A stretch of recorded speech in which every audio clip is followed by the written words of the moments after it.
Hi, everybody. I'm Ashleigh Banfield, and this is Drop Dead Serious. I kind of wonder when I'm going to stop talking about Epstein. And then suddenly the DOJ drops something in my lap that almost bruised my lap. And that was this declaration that there is officially no client list, no little black book, no Heidi Fleiss type of book. Google it if you're too young to know who Heidi Fleiss is. Trust me, it's a great story. And she's actually kind of cool. But so here's what I have to say about that. Okay. I actually didn't think that a billionaire carried around a little black book. I actually didn't think he had a client list. What I did think was he had a whole bunch of people who did a whole bunch of icky things, right? And I think there's a digital trail. No, I don't think there's a little black book, a physical list. But the DOJ isn't saying the other stuff doesn't exist. They just said the client list doesn't exist. And they said, oh, yeah, it's suicide. I'm actually okay with that one. I get it. Not everybody is, but I personally am.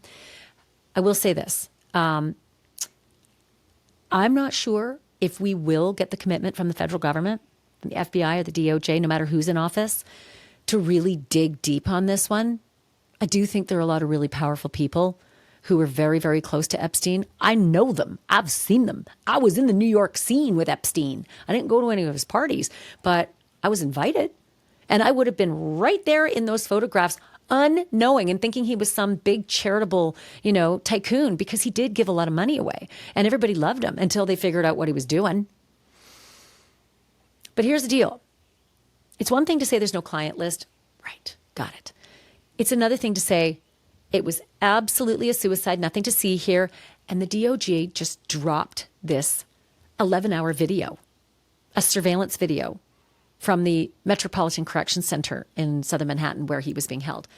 And they said, see, this silences everybody. You can't see anybody going in or out of his cell. There you go. You're welcome. Except for the problem that there's a missing minute around midnight, which is kind of when it's suggested that something might have happened to him. I have my questions about that too. I'm not all in on the conspiracy that, the missing minute means everything. I actually don't think a missing minute means anything because I have yet to see anybody kill anybody in that way in 1 minute. It's pretty hard. I get the naysayers and I'm willing to engage. However, I do want you to hear my conversation with Josh Schiffer. He is a criminal defense attorney and he does a whole bunch of litigation. But what's fascinating about Josh is that he is ingrained in the Epstein case because he represented Epstein accusers. And there is no lawyer out there who knows more than the lawyers who represented Epstein's accusers, right?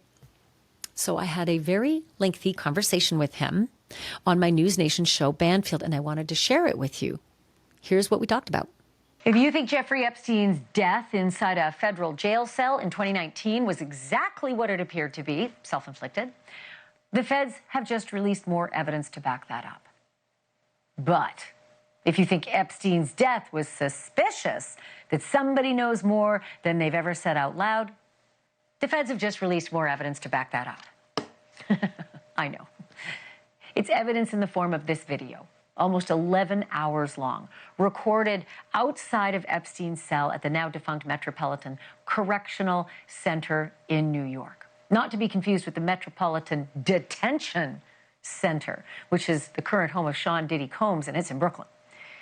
The video shows exactly nobody entering or leaving Epstein's cell in his final hours and minutes.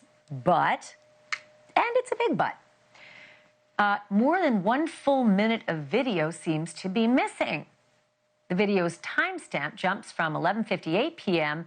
to about midnight. And today, the U.S. Attorney General addressed that mysterious gap.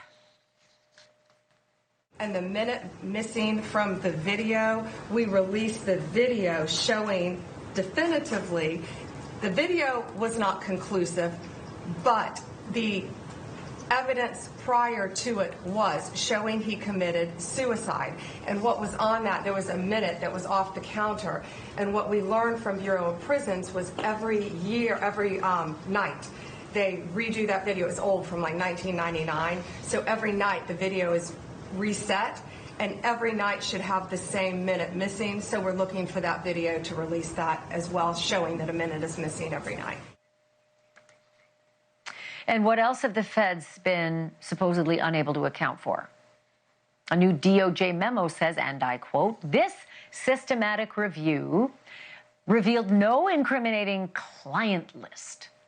There was also no credible evidence found that Epstein blackmailed prominent individuals as part of his actions." End quote. I'm joined now by Josh Schiffer, who has represented several of Epstein's accusers. So arguably, you follow this, more carefully than just about anybody I know, Josh.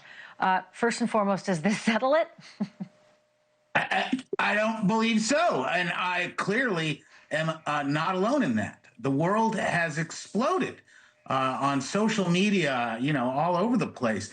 People are not satisfied with this explanation, with this conclusion from the federal government, especially because it's coming from some really prominent individuals that for years have promised us that when in power, we're going to get to the bottom of this.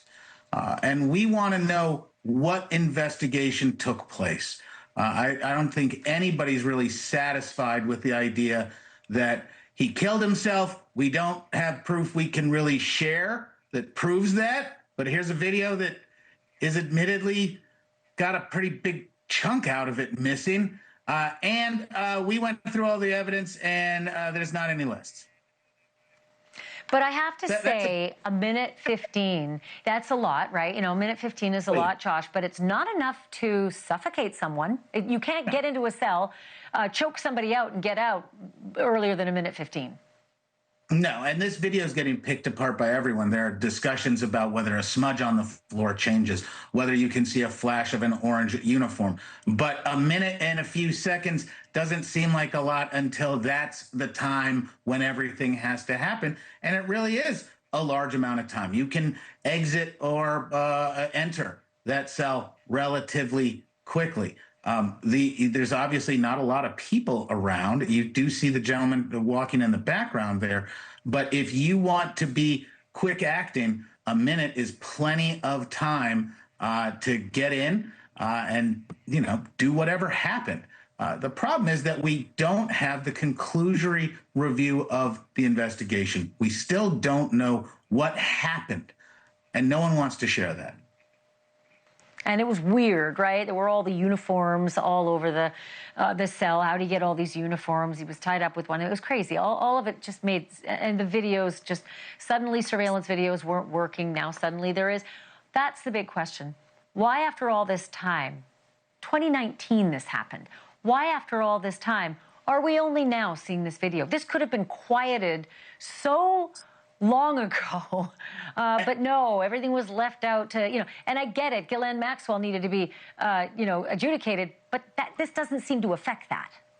But for what was Miss Maxwell? Apparently there wasn't a list of people being cliented in Mr. Epstein's review or the review of Mr. Epstein. There's so many questions that this unsatisfactory conclusion from the federal investigation, there's so many questions left. That we just know haven't been fully answered, and there's more information out there. There was a lot of time this minute. Yeah. I was just going to say, when you say there's a lot of information still out there, I just got to reread this quote from the DOJ because I actually find it laughable. It says, and the FBI, it says, quote, "Systematic review revealed no incriminating client list." But Julie Brown, who's done so much reporting for the Miami Herald, arguably she kicked this thing off and he ended up in prison because of her reporting. She says, sure, yeah, maybe no client list, maybe he didn't have a black book, but it doesn't mean there wasn't a lot of digital evidence. It doesn't mean there weren't manifests. It doesn't mean there were lots of communications, a digital trail that equates to a black book. That's what I keep talking about with people. There are lists upon lists upon lists, many of which we know already. Saying there's not a list, that's not really an answer. It's a red herring saying the list that we want to say doesn't exist.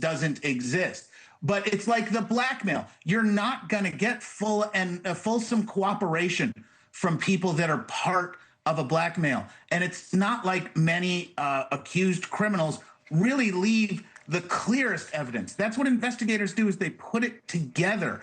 And the questions remaining all have to do with what investigation did the government actually perform. We want to know what questions were asked. We want to know who was contacted. We want to know why is it mentioned earlier that there are thousands of videos that's been reported by everybody that has ever interacted with this man, that there were videos all over the place. Yet we're suddenly hearing, no, there's no videos. No, there's no information. That just can't possibly be true. If there are videos that can't be released, you like to tape then guess things. what? Yeah, they can't be released. Yeah, you like to tape things. I got to wrap it there, unfortunately, only because I've got about 4 more segments to go and time for 3 more segments. But Josh Schiffer, will you come back again? Always. Thank you so much. Thank you, Josh Schiffer. Good to see you again. Happy summer. So my great thanks to Josh Schiffer. Good conversation. And I will say a few other things about the video because I know that people on the internet have been like losing their collective minds about this. It's very confusing, right? I think you see cell number 46 and you're like, well, is that Epstein's cell? Because there's no information from the DOJ that says that's Epstein's cell. I don't believe it is. And I'll tell you why. Because if you go back to a 2023 report from the DOJ, their own investigations unit sent out this quote. Let me read it to you. I think it's going to make a lot of sense as to what the hell is the door that we're supposed to be looking at. Some of the internet's reporting it's over down below, and some of the internet's reporting it's out of view of the camera. And so why bother giving us a surveillance video that doesn't have Epstein's cell door? This might answer it for you. So here's the quote from the DOJ's own investigations unit, for what it's worth. Quote, the available recorded video footage from the one special housing unit camera captured a large part of the common area of the special housing unit and portions of the stairways leading to the different special housing unit tiers, including Epstein's cell tier. Thus, anyone entering or attempting to enter Epstein's special housing unit tier from the special housing unit common area would have been picked up by that video camera. Epstein's cell door, however, was not in the camera's field of view. Now that makes perfect sense. Yeah, it's not 46. It's out of the view of the camera, but no one could get to it without walking through that camera from the stairwell. Got it. Makes perfect sense. However, there is something that still pisses me off, as I'm sure many of you feel the same way. Why is it that several of the surveillance cameras that would have picked up Epstein's door just weren't working? They just weren't working. Isn't that convenient? This is what fuels the conspiracy theorists. Wow, that's convenient that we have no view of Epstein's cell. Why do you suppose that is? That's what fuels the conspiracy theorists. I'm not saying I'm in on that I'm in on that conspiracy theory, but I do find it really annoying that when there's just the most important surveillance cameras not working, when a very high profile inmate is found dead. That's number one. Number two, and I think we've all discussed this for a long time, what the hell were all those orange suits all over the floor, right? Were they blankets or suits? I can't remember. It doesn't matter. They're fabric. And no one was allowed to have that many. So how did he accumulate that many? And were those all tied together to make one small noose? There's also issues with his hyoid bone. We've gone over that ad nauseum. So listen, as far as the public is concerned, I get you. I am with you. None of this is satisfactory. And I don't want to be way out there on the fringe, but I do think that we deserve fulsome investigation and very clear factual information and answers when there's something this high profile with somebody who's got this many friends in high places who could have been doing really ugly stuff right alongside him on the Long Island Lolita Express. I call it that. It's actually the Lolita Express because there was a Long Island Lolita. Joey Buttafuoco, Google it. Anyway, I just wanted to put all that out for you so that you have sort of a clearer view of what it was the DOJ really gave us and why you still might have questions and how, I got you. Hey, thank you as always for watching. I'm so appreciative of you every single day. The truth isn't just serious, folks. It's drop dead serious.